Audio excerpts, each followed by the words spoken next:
Hello, everybody out there. So for today's video, I wanted to do a video on first dates, do's and don'ts. It's actually a video I wanted to do for a while, but it is a long video. So I finally decided that since we are in February, I was gonna break it up into 4 parts. Again, I think it's kind of a funny video to do in February with Valentine's Day and all that. Part 1 is going to be kind of like the preliminary setting up the date, do's and don'ts. Second part is going to be more of the meat and potatoes of the date, like the actual date.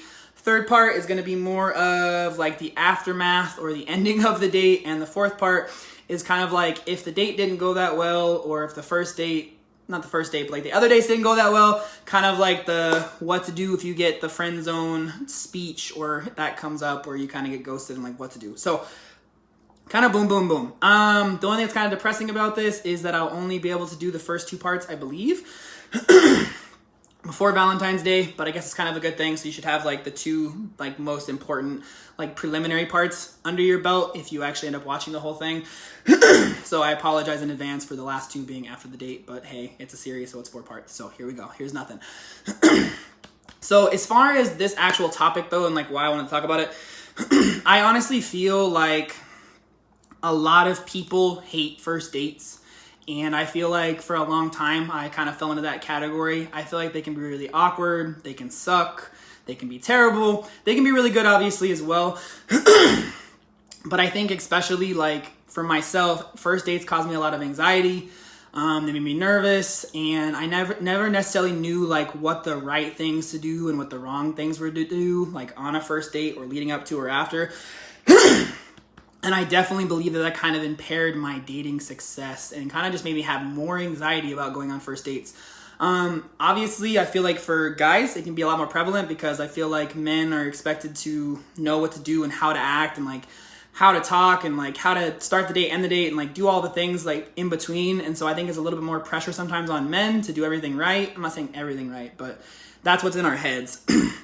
So I think this video and video series is gonna kind of like go for men and for women. I think some of my advice is going to be more tailored towards men, but I think overall it kind of goes for both. And obviously, yes, during coronavirus time, it's a little bit different, obviously, as far as what you can and can't do. But at the end of the day, it's still kind of like the basic idea and tips that I would follow and I would really recommend. I can personally tell you that I have followed them, not obviously to the T, because there's no rules in dating. There's no rules necessarily in life, aside from like don't murder somebody or something like that. Just a little extreme. But to kind of dive into it, I would start out, like I said, with the before, pre-date, kind of all that kind of stuff. So right off the rip, what I'm going to say is for men and women, the first thing you obviously need to do is you need to like grab yourself by your boots, your socks, your lady parts, man parts, whatever.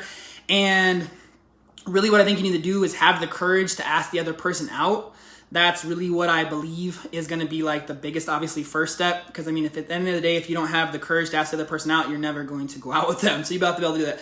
I'm also going to say like to the ladies out there, just being really honest, I think it's incredibly attractive when a woman actually asks me out. It's not going to happen as common, not going to happen as often. It's not as common, but it is something that I do think is very attractive. It is something that I do like.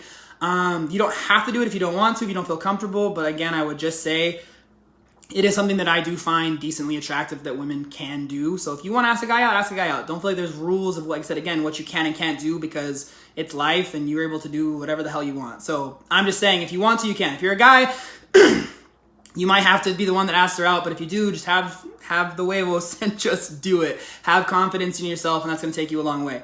From there, as far as kind of like how to actually do it, my recommendation is a lot of times, obviously, especially right now with like coronavirus time, as someone already pointed out, you're going to meet a lot of people online or social media or some other way. It's not going to be as much as like in-person meeting, like when you actually meet them.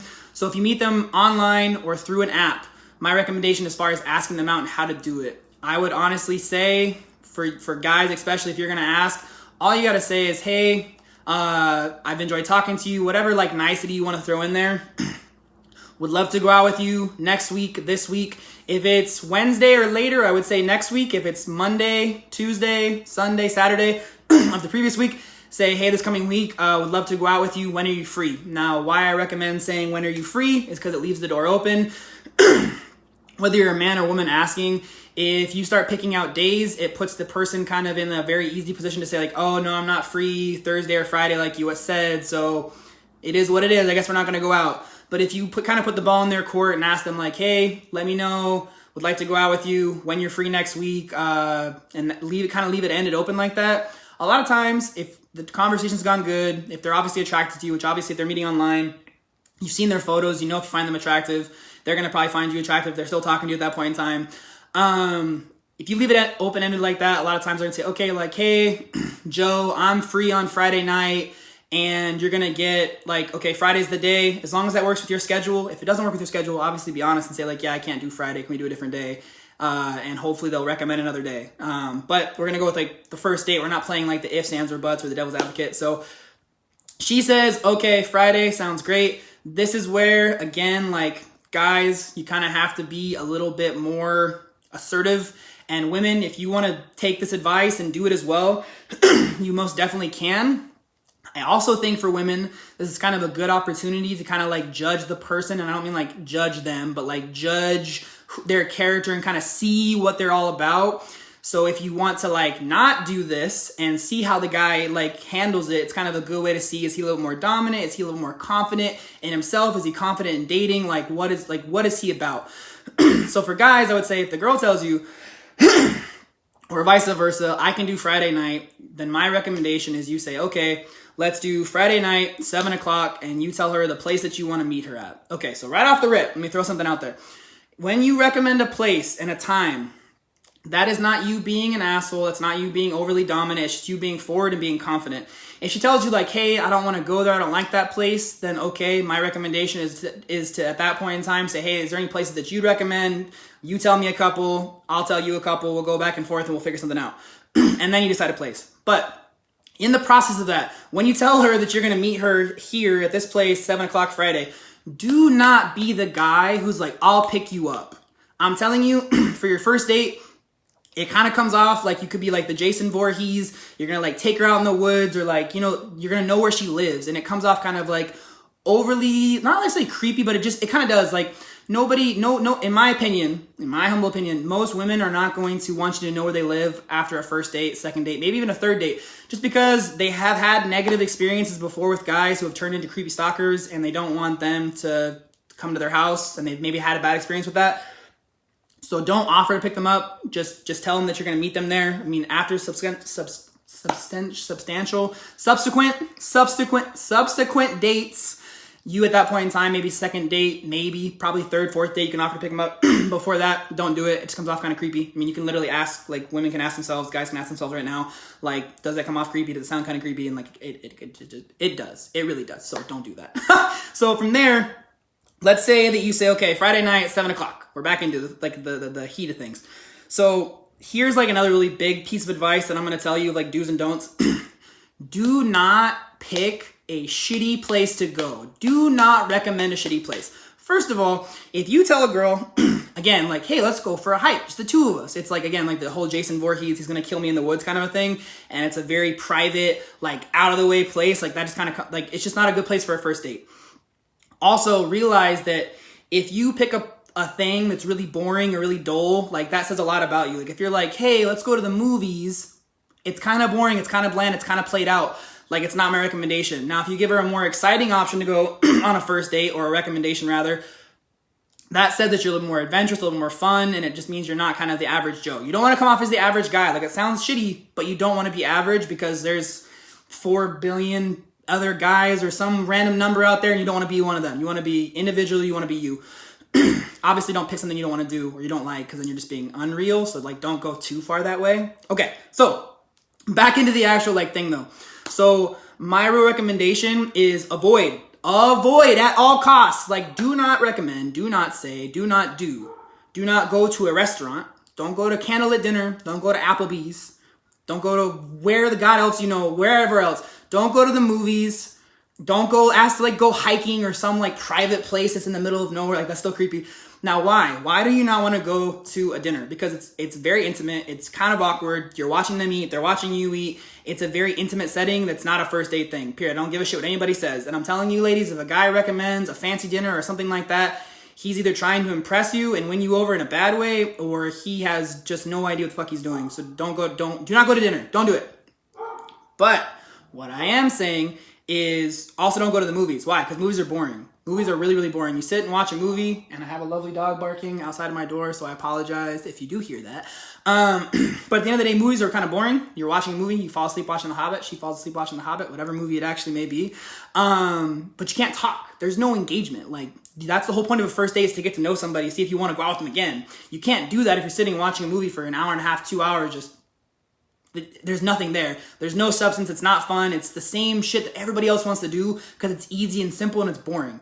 Don't be that person. Now, places that I would recommend, depending on what you like, I would recommend going to a bar that has pool, darts, air hockey, I don't know, Connect Four, random stuff like that. Why? Because it's fun. It's engaging. You can actually be competitive. You can actually have fun and kind of judge and kind of see like where they're at. Are they a competitive person? Do they like to play games? Are they going to be jokey? Are they going to have a good time? Like, are they loose? Are they like really kind of like maybe stuck up or like a little bit more uptight? You're going to get a better idea of that. And obviously alcohol is always going to kind of make people be a little bit more mellow as well. So that's my other thing, is like, that's why I do like bars. Like, obviously don't go to a shitty bar.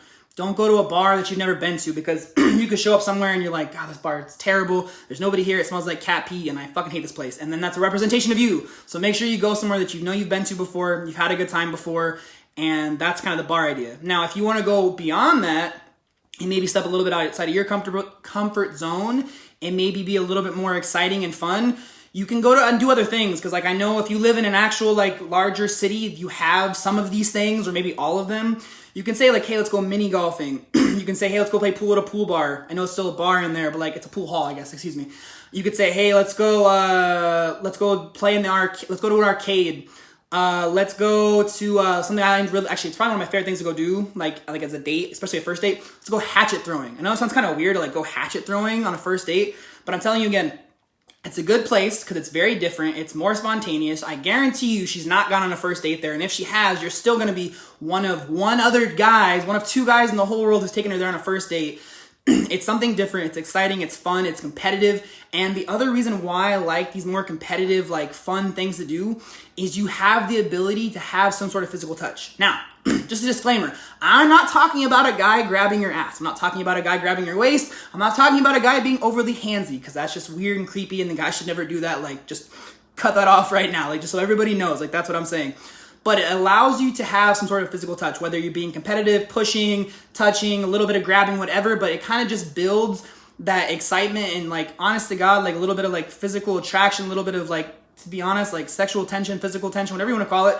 And it makes it more fun and enjoyable than just sitting at a restaurant talking, being awkward and eating. It's better than going to a movie and not talking at all, not getting to know them. But these places allow you to be social, allow you to be around other people, and especially if you do other stuff like it's a little more dynamic, it makes you different, it makes you stand out, and you're gonna have a better time. Because even if the girl or the guy sucks, like even if they suck, you're probably still going to enjoy what you're doing because it's fun. So at least you're gonna have a decent time versus a horrible time.